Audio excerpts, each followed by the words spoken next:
queridas irmãs, queridos irmãos, começamos mais um programa, O Espírito da Letra, analisando a obra de André Luiz, Espírito, através da mediunidade de Francisco Cândido Xavier. Estamos chegando ao final da primeira parte deste livro. Hoje começaremos o capítulo 19 e restará apenas mais um capítulo para terminarmos a primeira parte, que tem uma dinâmica distinta da segunda.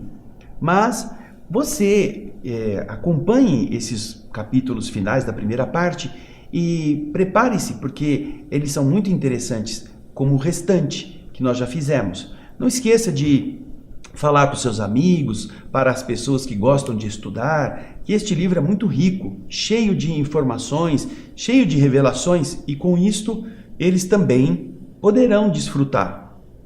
O capítulo de hoje vai ser dedicado à alma e à reencarnação, é o capítulo 19. Pegue lá o seu livro, seu caderno de anotações, sua caneta, seu lápis, para a gente poder dar início a ele. Como você sabe, nós fazemos a dinâmica de cada capítulo da seguinte forma: eu faço um resumo de cada subtítulo e depois de fazer esse resumo, explicar, nós fazemos a leitura do original daquele subtítulo do livro, para não haver nenhuma dúvida a respeito de estarmos adulterando ou modificando o conteúdo. Não, nós estamos condensando as principais ideias, para que você perceba que não tem tanto mistério assim, apesar da nomenclatura às vezes um pouco complicada. Então, vamos ao primeiro subtítulo, no resumo que eu vou ler para vocês. Vamos lá. O subtítulo é Depois da Morte. Nesse subtítulo, André Luiz explica o processo de depuração da alma após a morte física, apontando, indicando o arrependimento como fator essencial para conseguir reconforto e reeducação. Se o indivíduo passou por doença grave e demorada, essa depuração pode ter acontecido, pode ter ocorrido pelo amadurecimento do autoexame no período da doença, não é? Se ele sofreu resignado e suportou pacientemente. Mas, se não passou por isso, a morte do corpo vai agravar o remorso pelas culpas marcadas na consciência, surgindo em imagens repetidas na tela mental do espírito. Se ele não se arrependeu em vida, se ele passou pela doença e ficou assim indiferente, se ele ficou endurecido, se ele ficou com raiva, ou se ele não fez nada para analisar seus equívocos, ele, quando o corpo morrer, vai estar do outro lado carregando todas as imagens do remorso, do pai que ele não atendeu, da mãe que ele pôs no asilo, da mulher ou do marido que ele abandonou, que ele traiu, da pessoa que ele prejudicou no emprego. Todas estas são imagens que vão acompanhá-lo na consciência, porque elas ficam impregnadas. E então, isso, depois da morte, é uma complicação. Vamos continuar aqui o resumo. Passa a dar, André Luiz, neste subtítulo, ele passa a dar vários exemplos de culpas e suas consequências, informando que as vítimas do remorso sofrem pelo tempo necessário ao próprio reajuste, permanecendo presas aos ambientes adequados ao estado espiritual que eles demonstram. Ficam ali retidos até que eles se modifiquem. Então, esta é a primeira geral, vamos dizer assim, o primeiro resumo desse subtítulo. Agora nós vamos fazer a leitura, o subtítulo original, a parte que André Luiz escreveu. Vamos acompanhar então na tela os slides. Aí você vê o capítulo 19, A Alma e a Reencarnação, é o título do capítulo. O subtítulo é Depois da Morte. Efetivamente, diz André, logo após a morte física, a alma culpada sofre minucioso processo de purgação, de purificação. Tanto mais produtivo, quanto mais se ele exteriorize a dor do arrependimento. Será mais produtivo quanto mais arrependido ele estiver.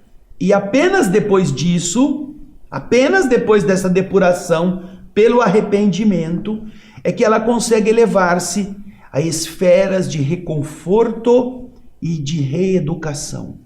Enquanto não se arrepende, o espírito fica naquele estágio que ele construiu para ele mesmo. Aí ele continua explicando, olha, se a moléstia experimentada na veste física foi longa e difícil, se a doença foi complicada, se sofreu bastante, essa situação possibilita abençoadas depurações pela oportunidade de um autoexame, no qual as aflições suportadas com paciência lhe alteraram sensações e remodelaram as ideias. A dor do leito, não é? Aquele momento de aflição faz as pessoas ficarem contemplando a si mesmas, vendo os erros. Mas André Luiz continua dizendo, todavia, se essa operação natural não foi possível no círculo carnal, quando ele estava nessa situação, mas se lhe agravam os remorsos depois do túmulo, porque ficam recalcados, ficam impressos na consciência, a aflorarem todos eles através de reflexão, renovando as imagens com que foram fixados na própria alma. O espírito, quando chega do outro lado, terá todos esses clichês mentais atuando sobre ele. Ele ficará vendo, ficará sabendo e ficará lembrando. Então, isto, se ele não fez a mudança anterior, agora ele estará sofrendo redobradamente. Este reexame que o leito de dor possibilita é uma bênção para o espírito, caso seja aproveitado para que o indivíduo se melhore, se pelo menos se conscientize. Quando o indivíduo faz de conta que não é com ele e quando ele não se arrepende porque acha que ele está certo, ao desencarnar ele vai se deparar com todos os seus atos. Ficam todos impregnados na consciência. Continua André Luiz. Criminosos que mal ressarciram os débitos contraídos, solicitados pelo próprio arrependimento, plasmam em torno de si mesmos as cenas degradantes em que arruinaram a vida íntima, alimentando estas cenas à custa dos próprios pensamentos desgovernados. Caluniadores que aniquilaram a felicidade alheia vivem pesadelos espantosos, regravando nas telas da memória os padecimentos das vítimas, como no dia em que as fizeram descer para o abismo da angústia, algemados ao pelourinho, ao poste de perseguidores recordações. Opressores, tiranetes de diversas ordens voltam a sentir nos tecidos da própria alma os golpes, as chicotadas que desferiram nos outros. E os viciados de toda sorte, como por exemplo os alcoólatras, os drogados, os chamados morfinômanos, experimentam agoniada insatisfação, como acontece também aos desequilibrados do sexo, que acumulam no seu perispírito, na organização psicossomática, as cargas magnéticas do instinto em desvario, o instinto enlouquecido, pelas quais, por essas cargas magnéticas acumuladas, eles ficam localizados em plena loucura. As vítimas do remorso sofrem, assim, por tempo correspondente às necessidades de reajuste, uma larga internação em zonas compatíveis com o estado espiritual que demonstram. Larga internação. Ficam, então, nesses ambientes densos, trevosos, escuros, sofrendo pelo tempo que precisam para se arrependerem, para elevarem-se, para pedirem a Deus o perdão das faltas cometidas com sinceridade. Não é uma rezinha de Pai Nosso, não, uma rezaçãozinha dessas decoradas que vai fazer o indivíduo, como muitos fazem na Terra, não é? roubam todas as semanas e no domingo vão à missa. Enganam o seu próximo nos negócios e na segunda-feira vai receber espírito no centro espírita, vai aplicar passe. Tomam um banhozinho, passam um perfume e vão fazer de conta que são cultivadores do evangelho na sua essência. Chega do lado de lá, acham que é assim que se faz. Continuam tentando fazer aquelas rezinhas decorebas, continuam. E quando não conseguem ver de volta o que eles esperavam, quando a sua falta de sinceridade não é remunerada pelas bênçãos que eles estão esperando que merecem, eles se revoltam, ficam com ódio de Deus e só pioram, e só pioram, e só pioram no plano espiritual. Até que por fim chega o momento de tanto sofrimento que ele reconhece que ele é o culpado, é o arrependimento. A partir do arrependimento, espíritos amigos poderão recuperar aquele ser e levá-lo para uma escola, para um hospital, para se recompor. Até lá, ele vai ficar sofrendo. Bem, depois então dessa primeira leitura, nós vamos para o segundo subtítulo. O segundo subtítulo vem falando sobre o conceito de inferno. Todo mundo já ouviu essa palavra, né? Inferno. Vamos então, e nós temos uma explicação muito bela a respeito desse inferno no livro Ação e Reação, que fizemos antes deste aqui. Se você vai lá no nosso canal do Espírito da Letra no YouTube, você vai encontrar o livro o livro Ação e Reação, onde o inferno é bem explicado. Agora vamos então ao resumo deste subtítulo. Acompanhe comigo na tela. O lugar destinado ao suplício, descrito nas várias religiões, existe como um órgão controlador do equilíbrio moral nos reinos espirituais, semelhante a um hospital ou prisão na terra para a recuperação e o auxílio.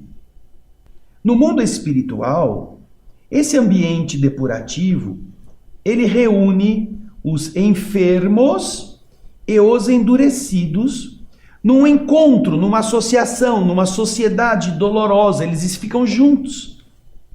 É uma sociedade dolorosa, mas ela é necessária, onde o mal se enfrenta ao mal para que diminua o seu império nos espíritos que ali se encontram. Da mesma forma que o fogo combate o fogo, espíritos maus servem de instrumentos reeducativos de outros que comecem a despertar pela dor do arrependimento em busca de restauração. Dessa forma, o inferno é uma imensa prisão-hospital, onde estão todas as doenças conhecidas pela medicina e muitas outras enraizadas no perispírito e em suas larvas mentais. Larvas mentais. Olha só, larvas no perispírito, larvas produzidas na mente. Quando você vai estudar essa questão das larvas mentais, volte lá no outro livro que nós já lemos, chamado Missionários da Luz, e você vai ver logo no começo um rapaz que está tentando desenvolver a mediunidade numa casa espírita, mas ele tem toda a zona do baixo ventre, inclusive os órgãos genitais, envoltos numa nuvem fluídica de micro-organismos vibratórios, corpúsculos que estão ali devorando a cromatina da sexualidade das células sexuais, como se fossem estas epidemias de insetos ou de bichinhos. Quando tem uma carniça e você vai vendo que a mosca pôs os ovos, daqui a pouco está cheio de bigatos andando, né? Mais ou menos isso. Só que não são físicos. Estão ali em volta. Por quê? Porque esse moço, ele tem desajustes vibratórios na área da sexualidade. Ele faz uso do sexo de uma maneira meio depravada. Então, o André Luiz já nos conta sobre essas larvas mentais e quais as suas funções lá no capítulo inicial, no primeiro, no segundo capítulo do livro Missionários da Luz. Vai buscar isso que é muito interessante. Então, André Luiz está falando que depois da morte, por falta destes estados de arrependimento, espíritos doentes e maldosos, eles estarão localizados juntos, enfermos e endurecidos. Eles vão ficar juntos. Os enfermos estão sofrendo as consequências das suas dissintonias mentais. E os endurecidos são aqueles que não aceitam, que estão rebeldes, que estão com ódio, que não querem, que acham que são donos da verdade. Então eles são se atritarão, dois grupos de espíritos que estarão vivendo no mesmo locus. Por isso que quando se fala de inferno, você não precisa ter aquela imagem do capeta, do demônio com tridente, incandescente, fogo. Não, é um lugar onde as mentes que estão vibrando no mesmo padrão se reunirão e elas vão produzir umas nas outras o embate do sofrimento. Como o fogo apaga o fogo, como a mordida de cobra, ela é tratada com o veneno da cobra para ser diluído e ser o soro. O mundo espiritual utiliza a maldade das almas para tratar a indiferença das próprias almas ou as doenças entre si, até que eles em arrependimento possam se deslocarem em termos de pensamento ou de aspirações para lugares mais elevados. Então, depois de lido o resumo, nós vamos ler agora no capítulo 19, o subtítulo Doenças que nós estávamos lendo aqui, ou o conceito de inferno, aliás. O inferno das várias religiões, nesse aspecto, existe perfeitamente como um órgão controlador do equilíbrio moral nos reinos do espírito, assim como a penitenciária e o hospital se levantam na terra, como retortas, como locais de recuperação e de auxílio. Além túmulo, no entanto, depois da morte, o estabelecimento depurativo, esse lugar de depuração, como que reúne nele mesmo os órgãos de repressão e de cura.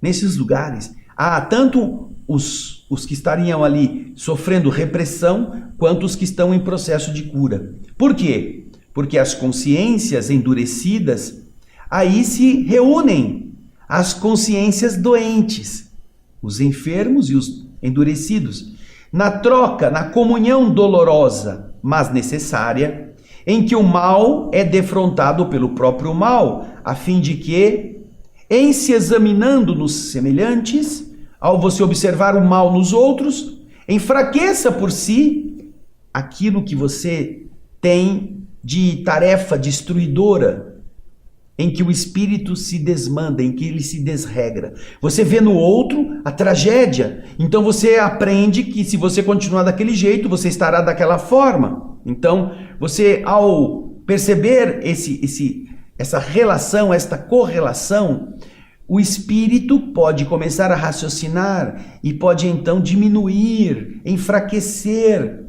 por ele mesmo essa tarefa de destruição em que ele se desregra, em que ele agride, em que ele sustenta a enfermidade.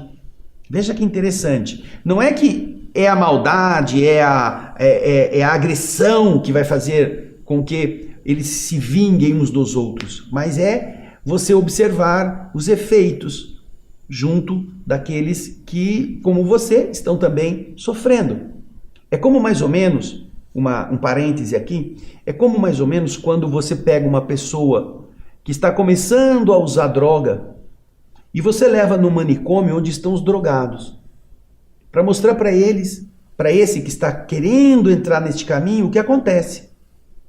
Ou então quando você tem alguém que você quer educar e que não está dando muito ouvido ao que você está falando, e você pega aquela pessoa naquela área em que ela está começando a se desviar e você a leva no antro onde vivem essas pessoas que já passaram por esses degraus na descendente e agora estão arrasados. Fala, tá vendo isso aqui? Olha, tá vendo esse aqui? Tá vendo aquele lá? Eles também passaram por esse mesmo caminho que você está começando. É isso que você quer para você mesmo? Tem certeza? Preste atenção. Eu vou deixar você aí, mais ou menos umas 2 horas, conversando, depois eu volto para te buscar. Aí você vai ouvir, você vai ver o que eles vão te contar, você vai sentir o que acontece com eles, e aí você vê se vale a pena. Porque muitas vezes o pai ou a mãe falam para o espírito do filho que tem que fazer assim, tem que fazer assado, mas o espírito infantil ou despreparado é rebelde, é metido, é achando que sabe tudo. Então, o melhor discurso, às vezes, é você colocar aquele que está querendo fazer aquilo com aqueles que já fizeram. E é isso que acontece, que André Luiz está falando, nesses ambientes que a tradição teológica chama de inferno. Agora, voltando ao texto. É dessa forma que as inteligências, ainda perversas, se transformam em instrumentos reeducativos daquelas que começam a despertar pela dor do arrependimento para a imprescindível restauração. O inferno, dessa maneira, no clima espiritual, na dimensão espiritual das várias nações do globo, ele pode ser considerado como um imenso cárcere hospital, em que o diagnóstico da Terra encontrará realmente todas as doenças catalogadas na nossa patologia comum, além de outras muitas desconhecidas do homem, não propriamente oriundas ou sustentadas pela fauna microbiana do ambiente carnal, mas nascidas de profundas disfunções, de profundos desajustes do corpo espiritual e muitas vezes alimentadas pelas formas pensamento em torturado desequilíbrio, classificáveis como larvas mentais de extremo poder corrosivo e alucinatório, apesar da sua breve duração, com que elas se articulam quando não obedecem às ideias infelizes longamente recapituladas no tempo.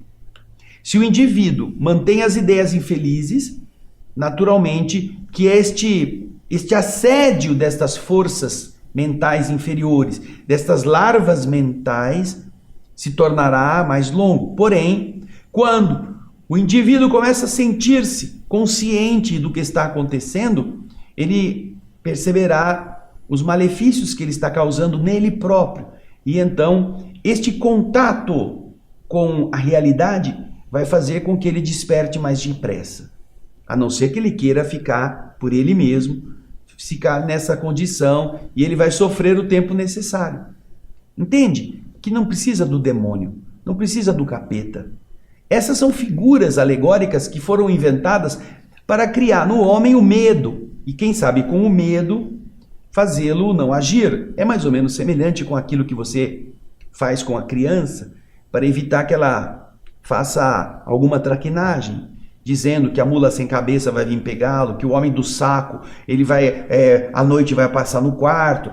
Então, essas coisas que alguns adultos utilizam para assustar a criança têm a mesma finalidade dessa figura demoníaca que foi criada teologicamente, para representar consequências negativas, mas nada disso tem essa aparência. Algumas entidades podem tomar a aparência daquilo que foi plasmado nos livros, nas pregações religiosas, e então aparece o espírito com chifre, aquela coisa toda, né? Mas não é que eles sejam assim. Eles se fantasiam disso para assustar outras entidades. Mas não estamos falando aqui de nenhum ser criado por Deus para ser mal eternamente. Estamos falando da nossa condição de criaturas teimosas, de criaturas viciadas, de criaturas arrogantes, e que às vezes precisamos passar por esse esmeril. Não é? Para você afiar bem uma faca, você precisa colocá-la no rebolo. O rebolo é aquela pedra que fica girando, e quanto mais você precisa afiar, mais você tem que pôr lá para arrancar aquelas lascas e aqueles cavacos incandescentes que saem desse atrito vão afiar a faca. Você não afia a faca com manteiga, com água, com carícias, com pétalas de rosa. Você afia a faca, você desbasta o aço no rebolo. Então, esse inferno é mais ou menos esse rebolo que os dois juntos acabam fazendo bem um para o outro. No começo não parece, né? Mas no fim a faca está melhor. Agora então, nós vamos para o seguinte subtítulo: Sementes do Destino. Vamos lá, acompanhe comigo o resumo. Nesse subtítulo, e André Luiz vai explicar que esse inferno, né, chamado esse local de sofrimento, nele o espírito endividado vai se livrando da carga de superfície, aquilo que está mais ou menos fácil de ser limpo, libertando-se dos elementos mais densos da degradação que o maculam. Com isso, recebe o auxílio das esferas superiores, que se acham trabalhando nesses lugares de dor, espíritos elevados que estão ali ajudando.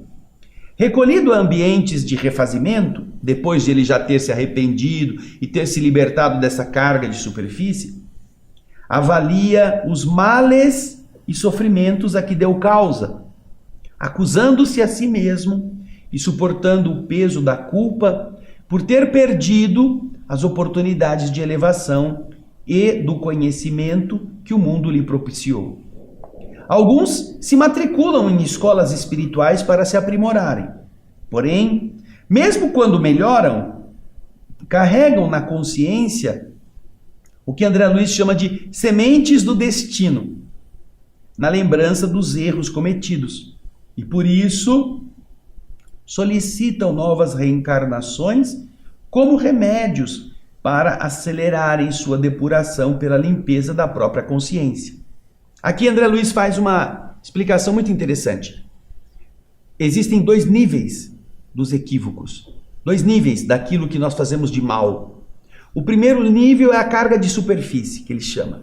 É aquilo que faz o espírito ficar deformado, o espírito ficar sujo, o espírito passar mal, carregando ainda no perispírito a dor da doença que ele teve. Essa é a carga de superfície. Quando ele está nesse padrão, nessa região inferior, em que ele está sofrendo, ali ele pode começar a se depurar dessa carga de superfície, pelo arrependimento, pela oração. E então, uma vez feito isso, ele é levado pelos espíritos amigos, que estão ali também para ajudar, para instituições onde ele se recupere. Então, fazem a limpeza final, ajudam o perispírito a se reequilibrar. Porém, essa não é a única deficiência, a única marca. Essa é uma marca em consequência da anterior ou da mais profunda. André Luiz, no livro Nosso Lar, que nós já lemos aqui também, você pode voltar lá no nosso programa Espírito da Letra, o Nosso Lar. Em um dos capítulos, ele escuta do ministro Clarencio a seguinte explicação: você sairá daqui do hospital sem mais ter esses problemas, que ele tinha um problema de ulceração intestinal, de graves deformidades perispirituais na região do baixo ventre, do seu ventre espiritual. E ali os espíritos atuam, aplicam energias, recuperam e ele fica bom. Então o ministro diz para ele: você vai sair daqui com o corpo reequilibrado, mas não se esqueça que dentro de você ainda existem as raízes do mal.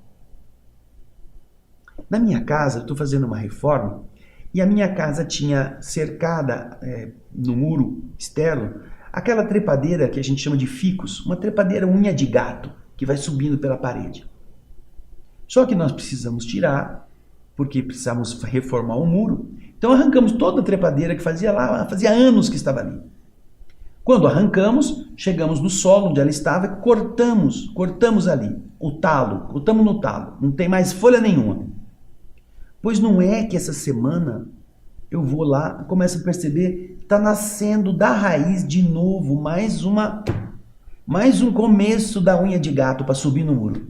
Quer dizer, não tem mais, não está tomando mais sol, não está tomando mais a iluminação para continuar crescendo, só está debaixo da terra e ela está brotando. da raiz. É isso que o ministro Clarence está falando para o André. Aparentemente você não tem mais problema, mas dentro de você está o problema, que você ainda não se livrou dele. Então agora, André Luiz, nesse subtítulo, vai explicar isso. A carga de superfície, o espírito renova. Ele vai para o plano espiritual, ele melhora, ele começa a fazer estudos, ele começa a se preocupar com essa mudança, ele vai buscar se informar, ele vai fazer cursos no plano espiritual, agora, só que cada vez que ele está fazendo isso com mais lucidez, mas ele fala assim, ai meu Deus, que coisa feia que eu fiz, como eu fui ingrato, como eu joguei fora a oportunidade, e são as marcas internas. Ele já não tem mais a exteriorização do mal, mas ele tem ainda o equívoco, a sua leviandade, a sua preguiça, ou o seu estado de orgulho ferido, que ele ainda não tratou. Então, sementes de destino são estas peculiaridades que fazem o indivíduo pedir para voltar, ele mesmo pede para voltar porque ele tem que combater isso nele, lá dentro, não mais por fora. Agora então nós vamos ler o subtítulo no livro, como André Luiz o escreveu. Vamos lá, acompanhe o slide. Sementes de destino. Nesses lugares de retificadoras inquietações, elimina ou alija o espírito endividado a carga de superfície, livrando-se, exonerando-se dos elementos de mais envolvente degradação que o aviltam, que o depreciam. Ele se livra dessas coisas externas. Contudo, tão logo revele os primeiros sinais de positiva renovação para o bem, registra o auxílio das esferas superiores, que, por agentes inúmeros, por diversos espíritos, apoiam os serviços da luz divina, onde a ignorância e a crueldade se desencaminham na sombra. Então, espíritos estão também nessas regiões tristes, vendo que algum está começando a levantar a cabeça para o céu, vão lá e ajudam ele a sair daquilo. Como doente, agora acolhido em outros setores, pela encorajadora convalescença, pela recuperação de que ele está dando testemunho, o devedor desfruta suficiente serenidade para rever os compromissos assumidos na encarnação recentemente deixada, analisando, sopesando os males e sofrimentos de que ele se fez responsável, acusando ainda a si próprio, com a incapacidade evidente de perdoar-se, tanto maior quanto maiores lhe foram no mundo as oportunidades de elevação e a luz do conhecimento, que ele obviamente não aproveitou, né? Quanto mais ele teve chance e mais ele errou, mais ele se culpa. Essa é uma consequência importante para a gente pensar. Continua André Luiz. Muita vez incorporam-se, matriculam-se nas escolas beneméritas, nas quais recolhem mais altas noções da vida, aprimoram-se na instrução, aperfeiçoam impulsos e exercem preciosas atividades, melhorando os próprios créditos. Todavia, as lembranças dos erros voluntários, ainda mesmo quando as suas vítimas já tenham superado todas as sequelas dos golpes sofridos, essa lembrança se enraiza no espírito como sementes de destino, de vez que eles mesmos, em se reconhecendo necessitados de promoção, de elevação a níveis mais nobres, pedem novas reencarnações com as provas de que carecem para se quitarem na consciência consigo mesmos. Nesses casos, a escolha da experiência é mais que legítima, porquanto, através da limpeza inicial, efetuada naquelas regiões inferiores, e pelos títulos adquiridos nos trabalhos que ele abraçou no plano espiritual, a criatura merece os cuidados preparatórios da nova tarefa em vista, a fim de que exista a combinação de todos os fatores para que ele reencontre os credores ou as circunstâncias indispensáveis, junto aos quais ele se redima ele se limpe perante a lei. É a limpeza da consciência profunda. Ele vai pedir isto.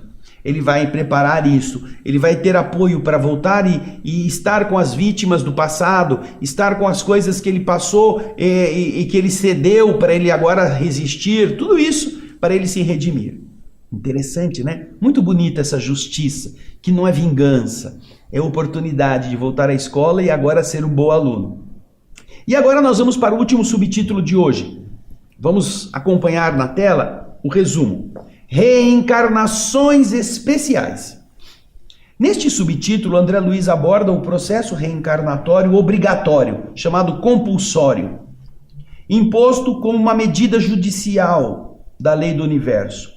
Quando o espírito não tem nem equilíbrio mental, nem merecimentos maiores, levando o ser a renascimento em corpos com cérebros parcialmente inibidos ou com o corpo sofrendo mutilações congênitas, desde o útero, junto daqueles que lhe devem abnegação e carinho. Os pais que vão receber esses seres também estão nessa mesma etapa de resgate. Tem compromissos com aquele que está agora nascendo. O corpo surge para esse espírito, esse que está agora nessas reencarnações compulsórias, o corpo para eles se parece com uma cela física, com uma prisão, seja em lares humildes ou em casas ricas. Tais processos são decididos por espíritos superiores, responsáveis pela adoção das medidas que visem ao progresso do reencarnante, tendo como base as leis justas do universo. Então, se o indivíduo não tem controle para decidir sobre seu próprio futuro, espíritos elevados cuidam disso e impõem a esse espírito etapas evolutivas em processos de aprisionamento em corpos defeituosos, em cérebros tardos, que não poderão ser utilizados para fazer as maldades. E é isso que significa esse estar em um processo reencarnatório com fins positivos para estar melhorando, apesar de parecer uma dor sem razão, né? Sofrer esse tempo todo para nada, não aprendeu nada, não teve nenhuma evolução de conhecimento. Mas no caso específico não é evolução do conhecimento, é passar pela experiência para depurar-se dos desajustes que já cometeu. Agora nós vamos ler o que André Luiz escreve. Vamos lá. Reencarnações especiais. Entretanto, existem reencarnações que se processam muitas vezes sem qualquer consulta àqueles que necessitam isolamento em certas lutas no plano físico. Providências estas comparáveis às que assumimos no mundo com doentes e criminosos que pela sua própria condição ou conduta perderam temporariamente a faculdade de decidir quanto à sorte que lhes convém no espaço de tempo em que se lhes perdura a enfermidade ou em que se mantenham sob as determinações da justiça. Na Terra fazemos isso. Quem está com doenças incuráveis, com doenças contagiosas, ficam isolados. E os que são maldosos demais e que não são capazes de se controlar vão para a cadeia. São os problemas especiais, diz André, em que a individualidade renasce de cérebro parcialmente inibido ou padecendo mutilações congênitas, ao lado daqueles que lhes devem abnegação e carinho. Incapazes de eleger, incapazes de escolher o caminho de reajuste, pelo estado de loucura ou de sofrimento que eles demonstram, semelhantes enfermos são decididamente internados na cela física, como doentes isolados sob a assistência necessária. Vemo-los assim, repontando, renascendo de lares ricos ou paupérrimos, contrariando por vezes, até certo ponto, os estatutos que regem a hereditariedade, por representarem dolorosas exceções no caminho normal. Pais que não têm doenças pais que não têm nenhum tipo de problema, gerando filhos com dificuldades. Então, parece uma normalidade, mas não, é uma consequência. E aí a gente vê que se alguns podem, pela sua melhora no plano espiritual, começar a projetar a vida futura, e eles têm o direito de fazer isso porque se arrependeram e se prepararam, alguns existem que não podem fazer isso, porque não estão em equilíbrio, não têm lucidez, perderam o controle de si mesmo. Então existem espíritos elevados que cuidam disto, e nestes casos precisam reerguer o espírito no perispírito deformado.